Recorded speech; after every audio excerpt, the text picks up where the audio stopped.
Good evening. Without the arts, without music, without dance, without drama, without photography, the civil rights movement would not have had wings like without. I messed that up. Let me say it again. The civil rights movement would have been like a bird without wings. I'm Oliver Ragsdale Jr., the president of the Carr Center, and I'm delighted to welcome you this evening to the revival service, the tent meeting, brought to you live by the Carr Center. I want to take a moment to thank our sponsors who have made the summer programs of the Carr Center, what we call the Revive season, possible and free. The Herb Foundation, the Kresge Foundation, the Ford Foundation, the Hudson Weber Foundation, Culture Source, Michigan Council for Arts and Cultural Affairs. Without them, we would not have been able to do this very special season of programs that we've done this summer. I also want to take a moment to thank Melba, Robin, Alonzo, and especially Aaron for the work that they've done in putting this evening together. I know that you've all received thousands of emails over the last several months talking about the trials and tribulations, the extraordinary times we're going through. And so we at the Carr Center felt it would be a great opportunity to look back at history, bring together some people who helped to make history, and talk about the times we have been through, the times we are in, and the times we are about to go through in this cycle. Thank you, Aaron, our curator and senior creative director, for putting this together. And I'm going to turn it over to you as our host this evening. Hello, everyone, and good evening. Welcome to Revival Service Tent Meeting. We're here tonight to engage these artists in a discussion about their vital work and its relationship to this particular moment of stress and upheaval in our society. This unscripted session asks these artists and this audience to ponder the role that artists and their outputs have and should continue to play in the fight against injustices of all kinds.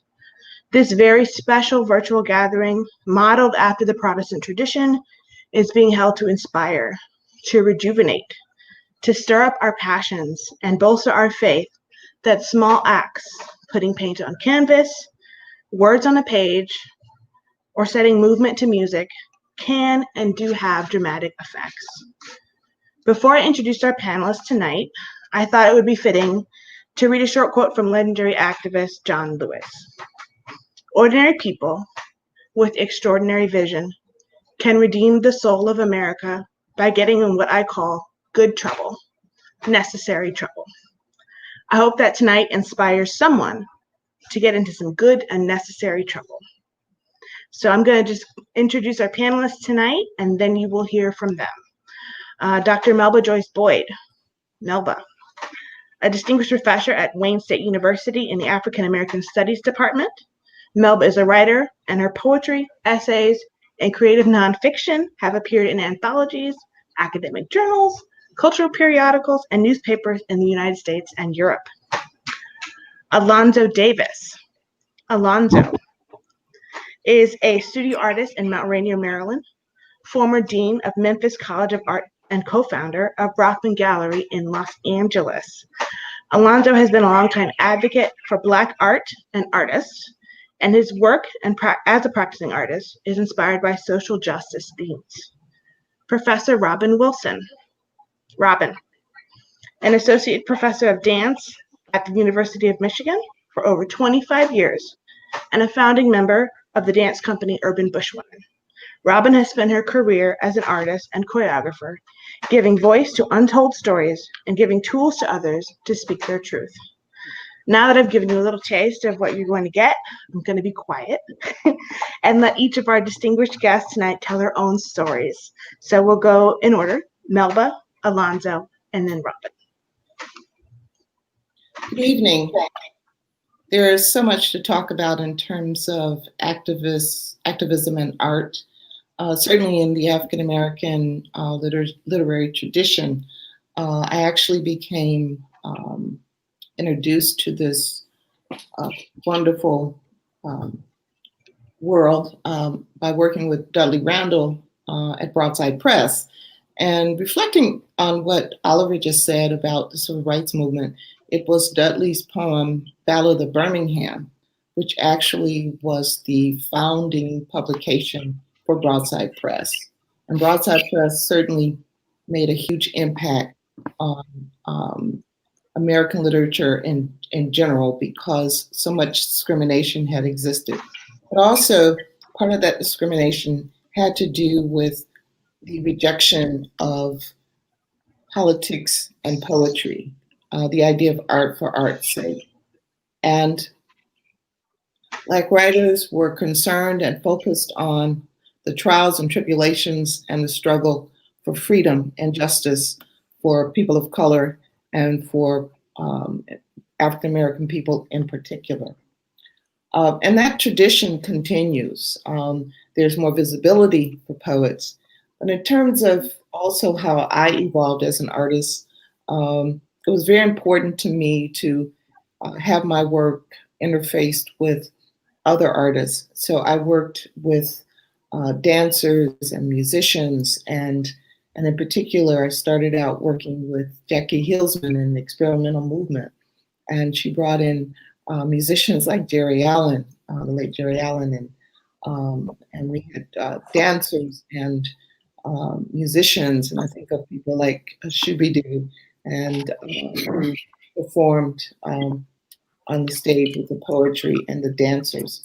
And so I see the Black arts tradition as being very much interdisciplinary and multidisciplinary in the way that we present our experience, whether it is in celebration or if it is in mourning. So I really would like to, at this point, read a poem that I wrote after Trayvon Martin, actually after, not after he was killed by Zimmerman, but after the trial and the acquittal. And I was just so disturbed and so grieved that I had to do something to get that feeling on paper and get it out. And I started this poem, which is called It Could Have Been Me, from a quote from President Obama in response to the killing of Trayvon Martin. And also the first stanza is also a quote from President Obama. It could have been me. If I had a son, he would look like Trayvon. He is handsome, skin the color of coffee cream and cinnamon, slight of build with a physique yet to become. He is shrouded under hooded myths and shadows of white guilt. Grasping fist, armed with a package of rainbow-colored candy, he is stalked while striding across grounds of a gated compound, targeted by imaginary fears enforcing Americanism. How does Trayvon stand his ground when he steps beyond borders of the reservation? What can a Black boy do when the man with a gun comes? How do you walk away from death aimed at your back? It could have been me, the president said. It could have been me. And I think it's really important that you're documenting these things. And I thought about Dudley Randall's Ballad of Birmingham and how important that poem was to documenting the feelings and the experiences of that kind of grief. In another sense, I was going to read the poem that I wrote for Aretha Franklin when she passed, because she's so important to the heart of our community, specifically in Detroit, but also, I think, for the nation and also for the planet. And it's called Aretha Franklin, Rock Steady for the Queen of Soul. I have a quote from Ray Charles. He said, Aretha sang the way Black folks sing when they leave themselves alone, unquote. God lifted your regal voice, invoking your father's seamless faith and mission, marching with Martin to sing for our king, for his vision, for his dream. Mary, don't you weep, Pharaoh's army got drowned. Your song soar with angels, strengthen our resolve, demand respect like a natural woman, to think, to do right despite racial strife, or some low-down man inflicting endless grief on a woman's pain, cause ain't no way for me to love you. Hailing from New Bethel Baptist, your gospels bring healing to sorrow, subvert suffering, inspire choirs, preachers in pulpits, and even the Pope got to find me an angel. Your rhythm and blues are liberation anthems, bridges over troubled waters, elevating inaugurations for Presidents Clinton and Obama, crowning your legacy gold with the Freedom Medal of Honor. What it is, what it is, what it is. Amazing grace, how sweet is your sound, born in Memphis, raised up in Detroit City, reaching Spanish Harlem with spiritual reverberations, scaling a nation's blues, revolutionizing American music, blessing an entire world, making us whole. What it is, what it is, what it is. Sister Reed's gone home. Mary, don't you weep. Martha, don't you moan. Rock steady, baby. Rock steady for the Queen of Soul. When I was conceiving this piece, I also thought about it in terms of having the performance, including a singer. My preference would be Shahida Nurullah, and having a musical composition, certainly arranged by Marion Hayden, and going into sort of a medley of Aretha's songs as the poem is performed. And in that sense, I think it brings a much fuller, much richer experience for the audience.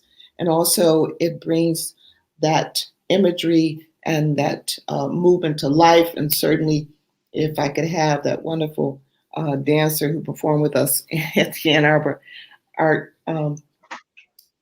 program, a tap dancer, would be wonderful to have, as also have dance as a part of that. But in any case, this is the way I see how my art grows, very much coming out of music and also out of gesture, out of dance, and the feeling being reflective of the way that the community, its complexity and its depth.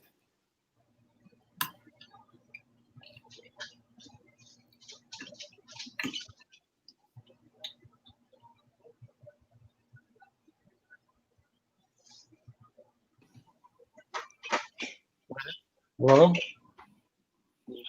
I'm Alonzo Davis. Am I alive? All right. Hello, my name is Alonzo Davis.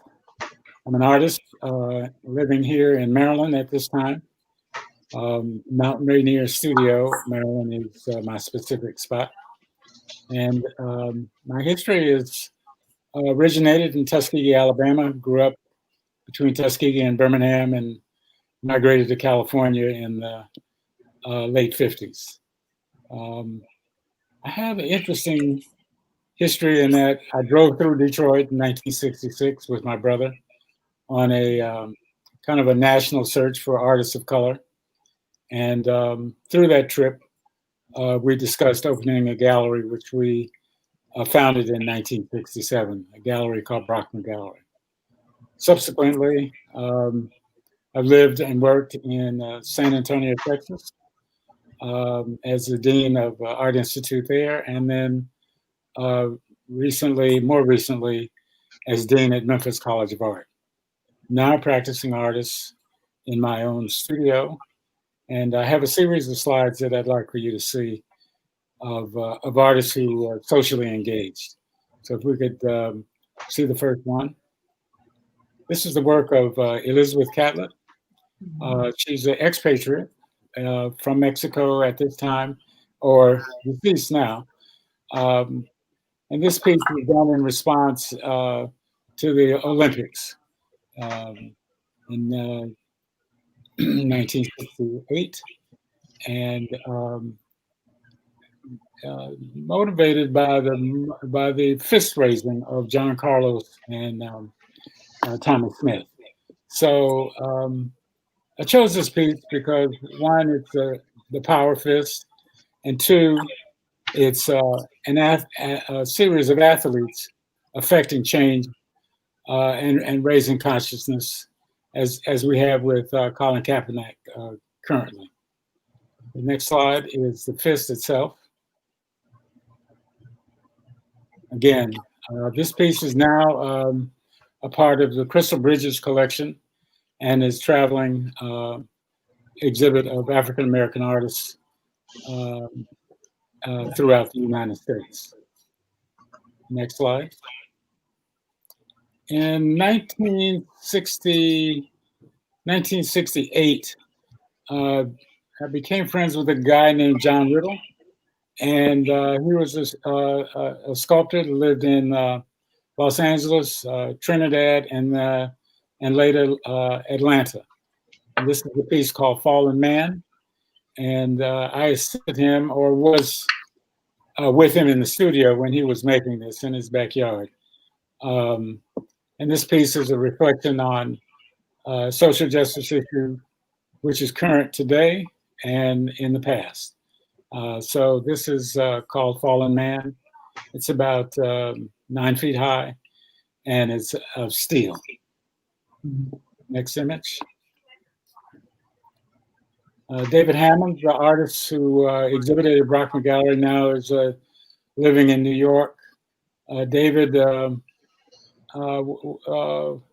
was at the convention in Chicago, Democratic Convention in Chicago, and that influenced a lot of his social justice imagery.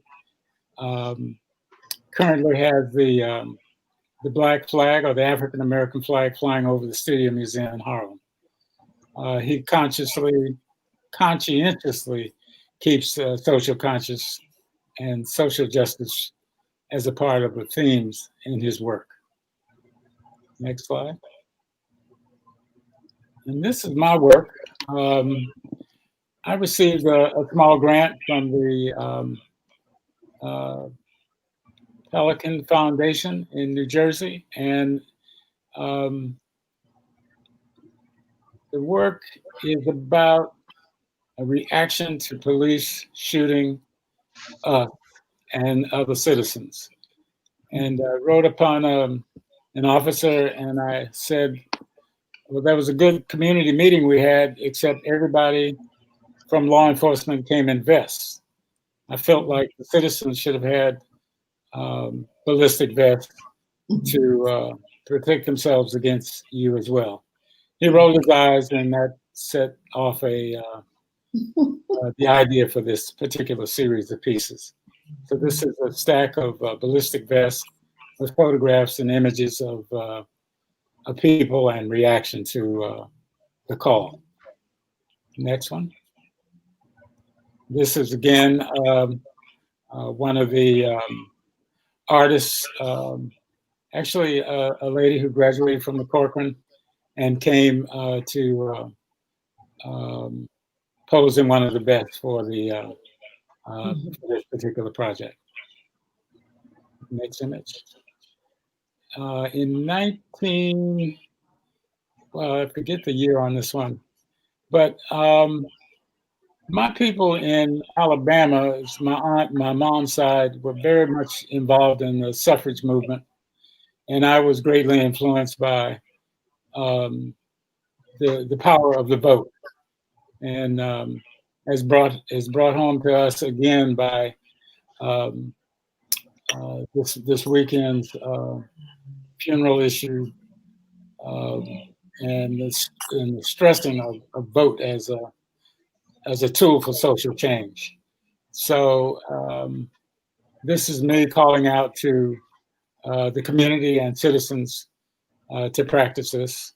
I remember my dad had to take a poll had to pay a poll tax, and also take a test on how many windows were in the White House when we were living in Alabama. So Some of these issues that are being raised now are issues that are raised before, like voting by mail and the closing of polls. It's a real issue for people, and we need to rise, and we need to vote. Next image. Again, a second piece from the same series. This is probably one of 15 or 20 pieces that I did over a 2 or 3 year period of time. Next. And the power of today. And the mayor in Washington, D.C. Authorized this powerful statement and movement in front of the White House to reestablish our presence, and that how important it is to recognize that Black lives do matter too. Okay, and one of the interesting issues socially is that everyone is all up in arms about looting and reactions to the uprisings, and you've got to realize that if you really want to talk about looting, we need to visit the British Museum and see what they did with the arts and cultures of other peoples, especially those people from the continent of Africa. Next, please.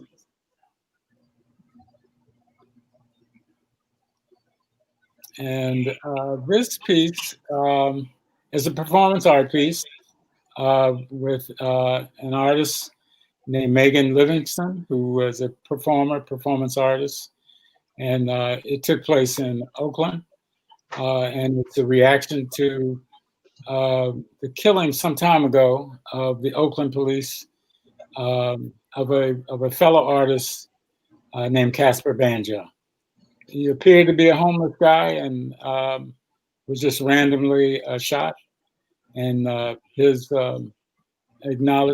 contributions to the arts have not really been acknowledged. And so this piece was to honor him, and again bring a social consciousness to the fact that, do we need to wear a vest also?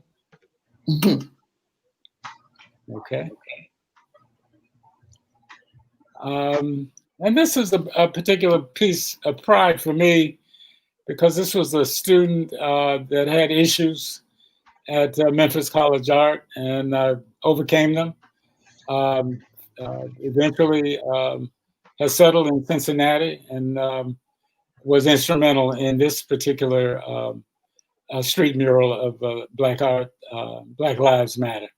His name is Michael Coppage, and really proud that he survived Chicago and that he survived Memphis College of Art, and is making a strong statement to his community, and a different one from the original image that took place in DC.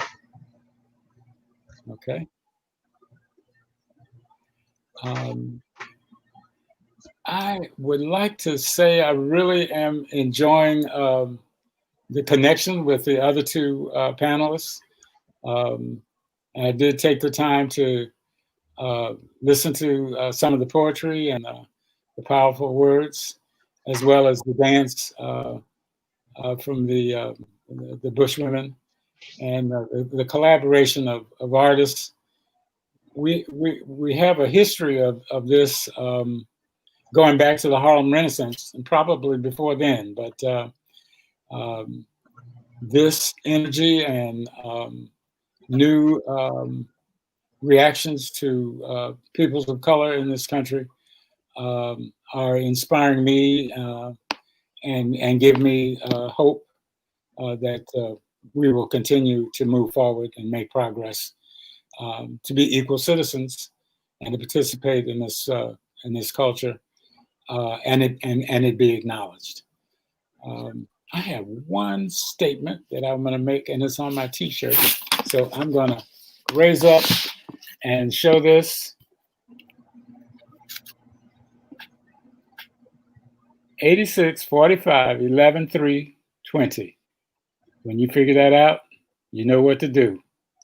Vote. Thank you. That's me.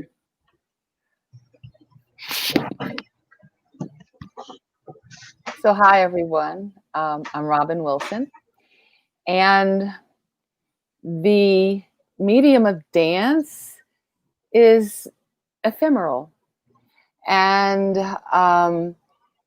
so the pieces that I want to talk a little bit about myself, but also share a few clips of a variety of things. I see myself as a multi-pronged artist, in that I don't see a contradiction between teaching and art making and activism. I think they're tied together. Even as a researcher, my work might be as a choreographer, and also looking at the diaspora, African diaspora, but it's also looking at community, using the arts to build community and to build empathic learning. And all of those things are woven together. So I wear a lot of hats.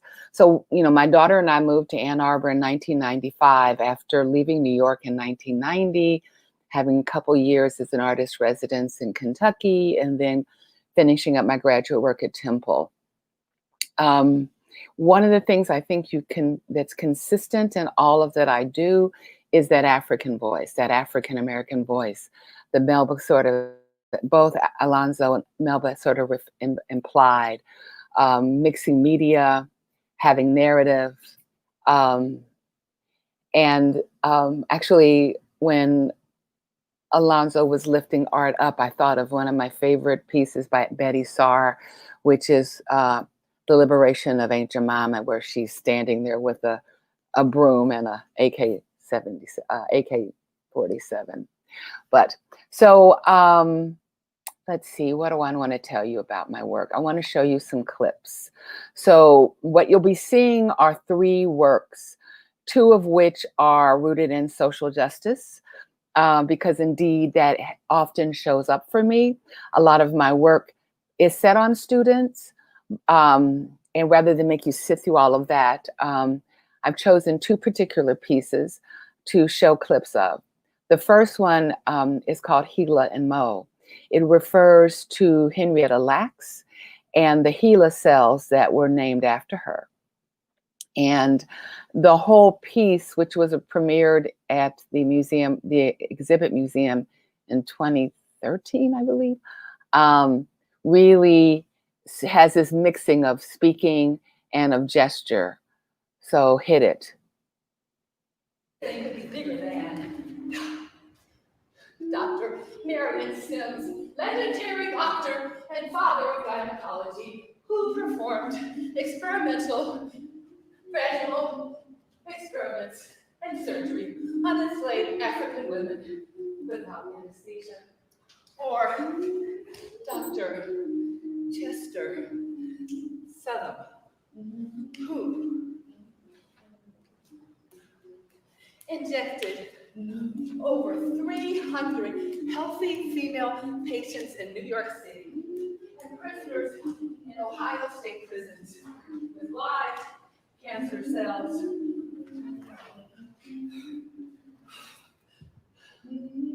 Uninformed consent. I'll say it louder. Uninformed consent. Tuskegee syphilis study ring a bell? And stop there. Yeah. So what are the stories that need to be told? And how are they told? Are they with a voice? Are they with a body? Do we use them both? Because the stories are often too big to be left to just imagining or understanding a gesture. Why don't we skip the second video, and I want to skip to another piece. The second piece I'll show you is a piece called Shattered Globes for Tamara. This solo looks at intimate violence, but its name changed after a young woman was murdered in family housing by her boyfriend. And so this idea that the irony of the dream of love versus the violence. So, Shattered Globes.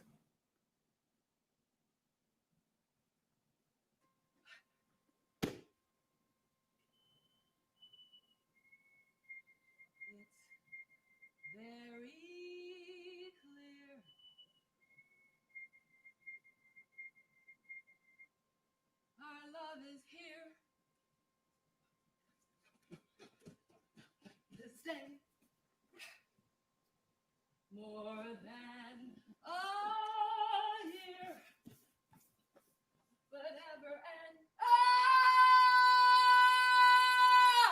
a day. Oh, the radio and the telephone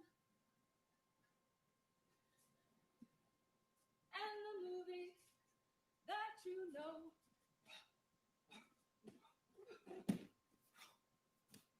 Oh, just passing fancies that in time may go.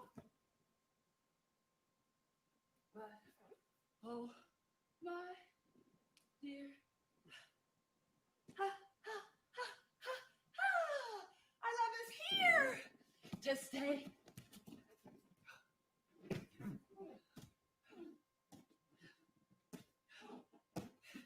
Together we're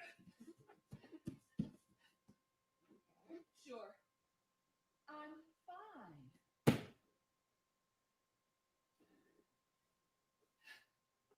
And stop. Thank you. So those two works, both solos, both are looking at issues that concern women, concern intimate relationships, concern brown people, Black people,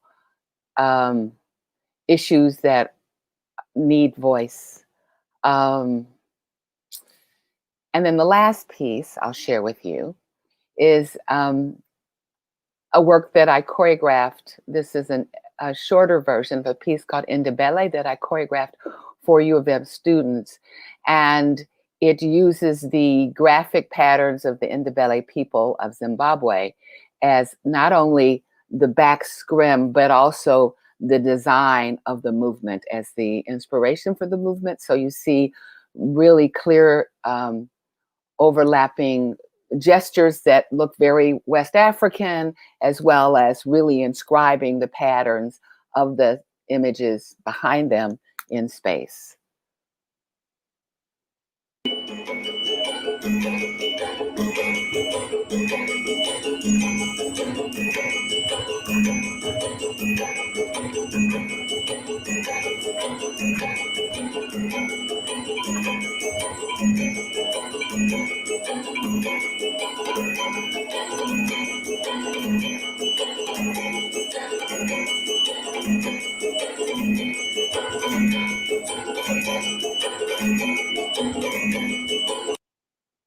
Thank you.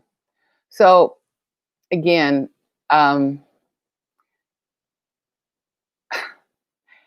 have these hats as a choreographer, as a dancer, as an art activist, and I don't see them as contradictions as one another. And that's where I am. So that's my introduction. All right. Thank you all so much for taking the time to share your work with us. Thanks, Melba. Thanks, Alonzo. Thanks, Robin. So I'm going to start off with a question. And I want to start with the same quote that Oliver read from John Lewis in his remarks. Without the arts, without music, without dance, without drama, without photography, the civil rights movement would have been like a bird without wings. How do you see the link between the arts and the various movements we've had in our history towards kind of a more civil and just society? Like, what is the power of arts to activate and to motivate and to mobilize? And I put that to the group, so anybody can answer. Well, the first thing that popped into my head was in terms of legacy. And I thought of Pearl Primus and her pieces that she did in the labor movement in the 40s, where she talked, where it's the one about lynching. Can't think of the name of it. Strange Fruit.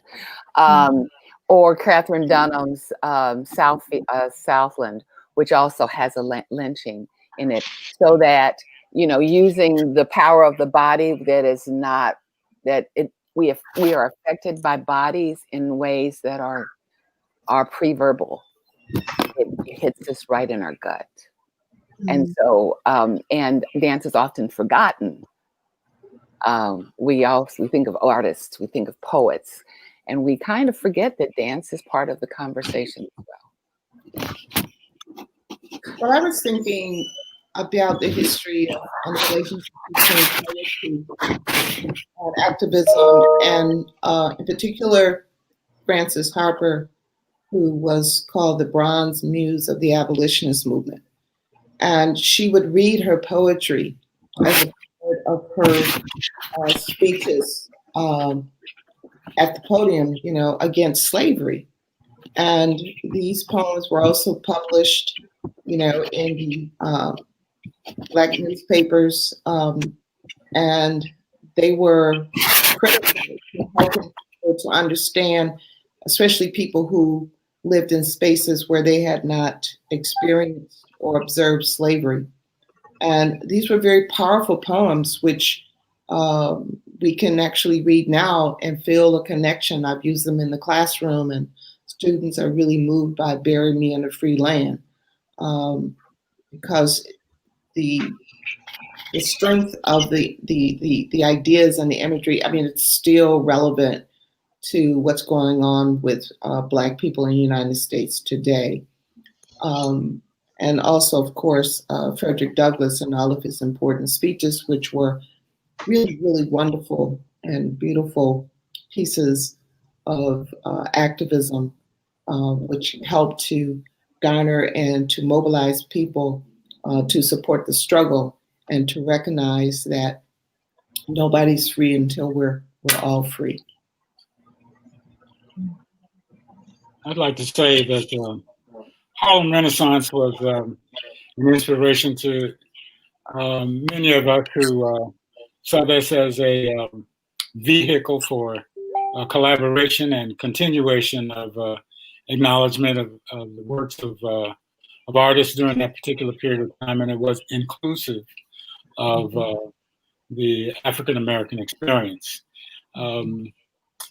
One of the things about art and about the works of artists of color, African American artists, Latinx artists, is that we're recording our own history. And even if the majority mainstream society does not, this is our way of making it known. We, when I say we, many of us who were in college in the 50s and 60s did not find in our traditional universities the inclusion of works by African American artists. So in our case, we drove around the United States to find artists of color because we knew that that exists. And fortunately now we have some African American studies courses, and I'm hoping to see even more of that included in the curriculum of our learning experiences. Another mention, it is a reflection of our time. It's a mirror. So the work of art that you may see on a screen or in a gallery or in a performance is really the mirror looking back at you, recording and speaking to what is going on in your society. And just to touch base on one other artist who I thought made an interesting series, and that was Jacob Lawrence and his migration series of the African American and that experience. Wow, thank you. And I also wanted to touch on this idea, and I think Melba kind of brought this to the front for me. The idea of putting your feelings on paper, in the dance, in the paint, or whatever your medium is. I wanted to ask for each of you, how is your work a release? And how does being an artist help you weather things? So whether it's, societal and systemic injustice, whether it's your children not doing what you ask them to, how does your work help you weather kind of just life? Right now, it's a real challenge What is it? for me. Being quarantined and working place. My studio has become the kitchen table instead of the warehouse that I pay rent on. Yeah, cannot go to the studio at all. Not allowed in the building at all. Yeah, it keeps you from going crazy for sure. But more specifically, my last collection of poetry was called Death Dance of a Butterfly, because once you reach a certain age, you find that you're writing more and more poems for funeral rituals. And it started with me writing poems about, the passing of loved ones close to me and my family. And then when other persons in the family or friends, because they read my poetry, they would ask me, Melba, would you write a poem for the service? And so it's also, I've found in my studies in African American literature that especially Black women poets, Phyllis Wheatley, would write poems about the death, especially of children, and so these feelings are on the paper, but at the same time they're yours. But you're also trying to touch the spirit of the person that you've lost, and also to make it a poem that is not so terribly personal to you, but that will also help to soothe the grieving of other people who knew this person. And it's a very difficult and serious process.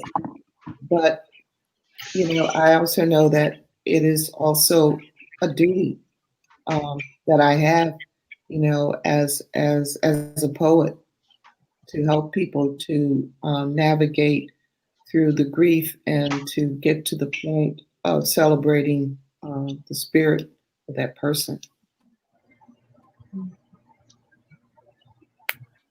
The way that I've coped has been different. I remember the year after the murder of Trayvon Martin and Michael Brown. I created this piece called Bottle Tree Stories, and it was a way for me to look at that rage and the brokenheartedness, and I created it for students, and as well as when my mother died, I made a piece about the light, walking into the light, and all these metaphors for light, and so often I've used work, whether it's for myself or for other people, as a way to not only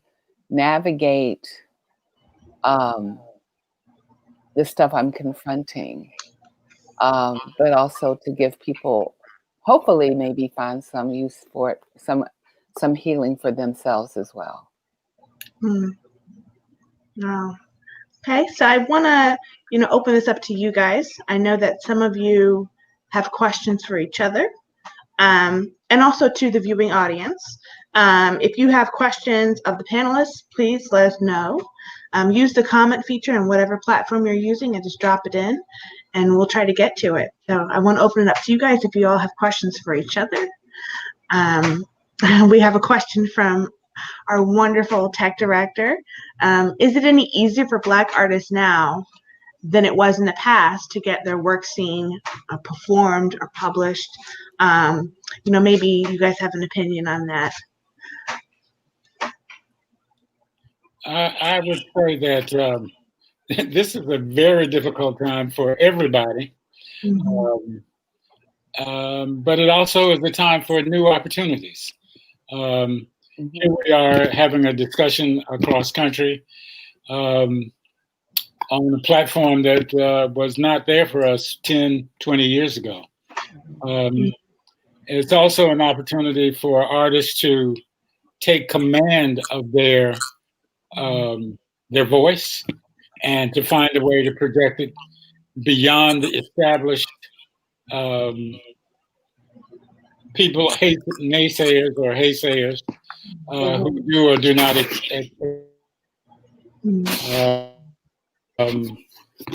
you know, Robert mentioned Betty Saar. I knew Betty Saar as a young person, and that same struggle too. Carr Center, etc. And she finally reached some national recognition that is wonderful, and her offspring, two of whom are recognized visual artists.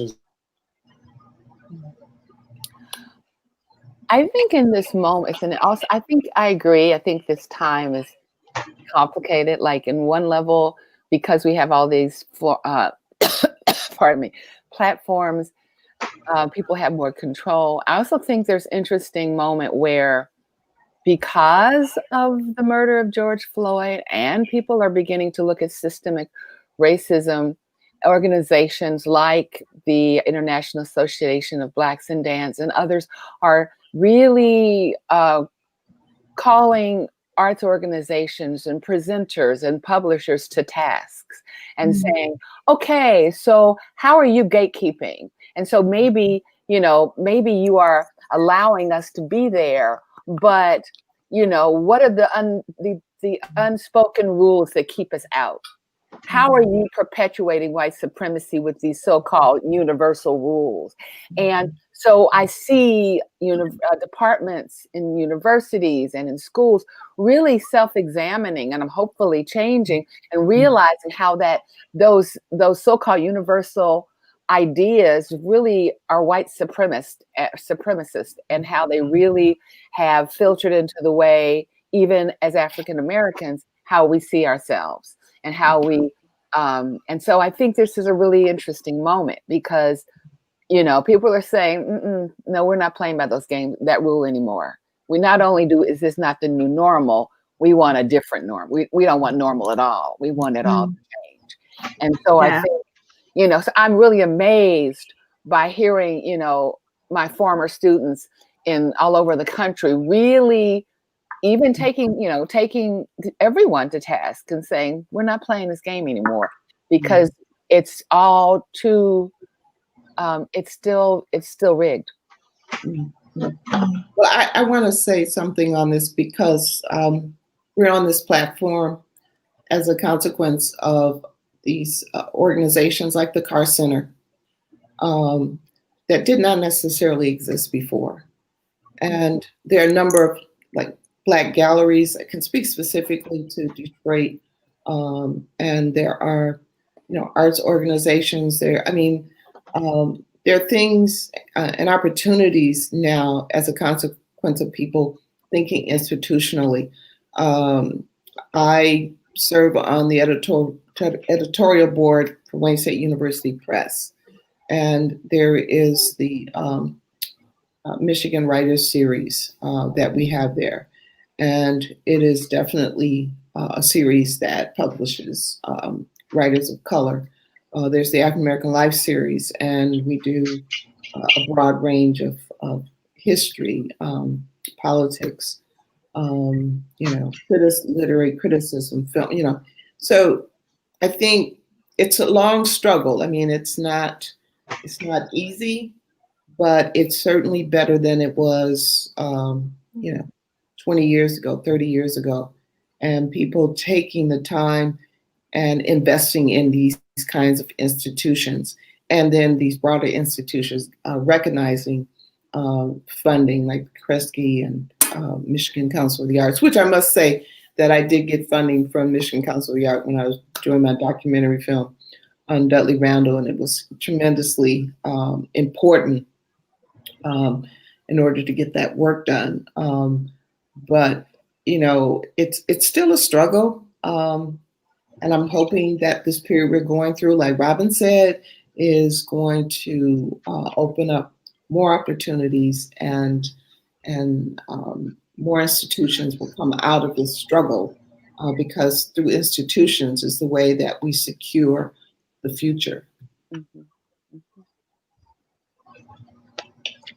Okay, awesome. Now, do either of you have questions for each other? I'm curious to know. I don't have questions, but I just really enjoyed interfacing with Robin and with Alonzo, and I want to see more Alonzo's work, actually. Yeah, me too. And, I appreciate you being very I'll be generous. glad to share at some point, and thank you for your curiosity. Absolutely, absolutely. I have to come to your studio, and you're in Baltimore, right? I'm actually right outside of Washington, D.C., so Okay. I'm right on the D.C. line. Yeah. Okay. Okay. Well, And you're welcome to come.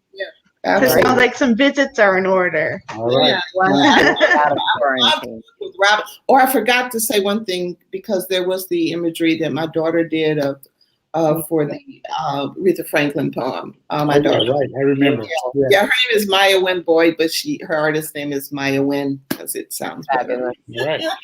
Right. So yeah, but it's just been a pleasure listening to you, and Robin, you make me want to dance. Well, you make me want to speak poetry. And Robert, I got a big kick out of when I went online. I went on YouTube and I looked up Boutte. Oh, yeah. Body and, movement. and the hairpiece. That was Oh, yeah. they're Well, really good pieces. Well, I And, think, it's like, again, sort of, I mean, you talked about the Harlem Renaissance, but, I'm thinking about the Black arts movement, it's such a huge, I mean, I kind of came after that, if it ended in the 60s, then I don't count, but I claim it as my era too, going into the 70s, where it really changed the rules, as Larry Neal said, for us, by us, and about us, no longer needing to apologize or justify or qualify that, and the fact that this idea of course we could collaborate, of course you would have a dance in your poetry, of course you would do a performance artwork, which we just called it artwork, Right. Just need to put it in boxes, and they didn't know what to do with it, and they just didn't, and now they're like, oh, look how fascinating. We're like, yeah, we've been doing this for a long time, whatever. But I think that's a really important, and I love this sort of these cycles of like the Black arts movement, and then how does that connect to Black Lives Matter? And what did he say that that dear beloved Mr. Lewis say? That Good trouble. no, actually I was thinking about Emmett Till being his George Floyd moment. Right. Yes. Well, that was powerful. I just had to, and so that for me, because the question I have for you all, which is a question for me, is how are you hopeful? Oh, absolutely. I mean, these young people, boy, they've just really inspired me. I mean, it reminds me of when I was at Western Michigan University in 1968, and King was killed, and we took over the student union and demanded that we have Black studies. And we were serious. We were dead serious. And I mean, they literally call, the National Guard on us. Unfortunately, the Board of Governors was like, no, we're not going to have that. I asked them what they want. And we said, well, this is what we want, and we want some space here. We want our art here. And fortunately, I had some progressive professors, and I had been reading, James Baldwin, and I've been reading Gwendolyn Brooks, and, so I was like, all in, right? and wanting this to be more prominent in the university. And also it inspired me to become a professor as well, to break some of those barriers, because I never had a Black woman professor. I hardly had any women professors for that matter.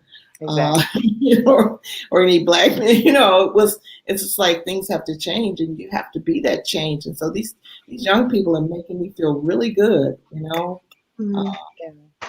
I'm motivated by the fact that it's not just our Black youth that are raising the issue, but all peoples are Okay. raising the issues. Yeah. And not just Americans are raising the issues, But but wide Europeans, world. Oh my Africans, Lord. South Yeah. Americans, Yes. Asian. I mean, I was Parents. blown away by the Black Yeah. Arts movement in Japan. Like, That's right. okay, here we That's go. right. Here we go. Here we That's absolutely right. It's just like, wow, but they understand, because I've traveled a lot internationally, and, you'd be surprised, like, how much African American culture has spread across this planet. Even Very powerful. they weren't teaching it, here. They were teaching it, in Germany. I mean, people were like, "Oh, do you read testimonies?" Oh my God, that was my master's thesis, right? So we have transcended because of artistic expression, and it has affected and impacted and been embraced by so many people, on this planet. I taught at a university in China. This is really going to floor you. And I was reading Dudley Randall and showing the documentary, and it's like, oh yeah, we read Dudley Randall, in what we would call our 9th grade English class. I was like, whoa, okay. So it's when you have those experiences, that you're not alone. And what we're doing is important, not just to us, but is important and inspiring for people all over the planet. Yeah. In some ways, I don't think Americans know how powerful our cultural contribution is. Yeah. You can take a bus in Ghana and hear rap music, and it's like, whoa, what is this? Where am I? Yeah. I thought I came here for something else, but Yeah. I'm catching myself. Absolutely. I have a colleague who's writing on, hip hop culture internationally, and he's looking at it in South Africa, and in the Caribbean. I mean, it's really, really an important responsibility that we have. And I don't think we always think about it like that, because we're always so engrossed in struggle, and there's always something that happens, and The so thing is to not let up. Yeah, you can't let up. Can't let up. You can't. And I try to encourage the young people that cross my path not to stop. Not to stop. It's your life's work. I want to say to Alonzo, my parents are from Alabama, and they went to Tennessee. Yeah, so I'm an Alabama girl, basically. Okay, right. Detroit. I'm a Southerner. So we're almost out of time, but I wanted to, along the lines of Alonzo's last statement, what advice would you give to a younger generation of artists, of activists, of artist activists who are kind of exploring the role that they want to play in today's society? Alonzo said, "Don't stop." Robin, do you have a few parting words for our young Audre Lorde has been running through my head over and over again, and it's actually a little more biting, which was, you can't use the master's tool to tear down the master's house. So while on one hand, we're going to be hopeful, but on the other hand, let's see how we can keep interrogating what's going on, and so that we are all benefited from it, and people aren't just getting to pick and choose what they like, and perpetuate colonialism and racism and all of those isms, but in that slippery, because they're all so slippery now, right? So I love the fact that internationally we're visible, but it's slippery. Melba. Well, I don't know. I was just thinking about something that my grandmother said to me one day when I went by her house and said, "Oh, I'm so tired," and she said, "You're supposed to be tired." She said, she says, when you get to the point where you're not tired, you'll probably be dead. So I thought about that, and what she was saying is that life is a struggle, and you have to assume that responsibility, and you have to persevere, and you just have to keep going. And any work, if done well, is going to be hard work. And you just have to embrace that. And there will be moments of inspiration, and that path will lead you to people who will support and sustain you. And as Robin said, it's the importance in terms of being a part of the light and not a part of the darkness. Yeah. Mhm. Yeah. Wow. So like thank you guys so much. That's like the perfect way to end. Like I have nothing left. So I want to say thank you to our panelists for Thank you. participating tonight. Thank you to our tech director, Lumumba Reynolds, and everyone else who worked behind the scenes to make this happen. And thank you to our audience for your attention and your participation. And for more information on what's happening at the Carr Center, you can visit us on the web at www.thecarcenter2rsincar.org. And thank you and good night. nice. All right.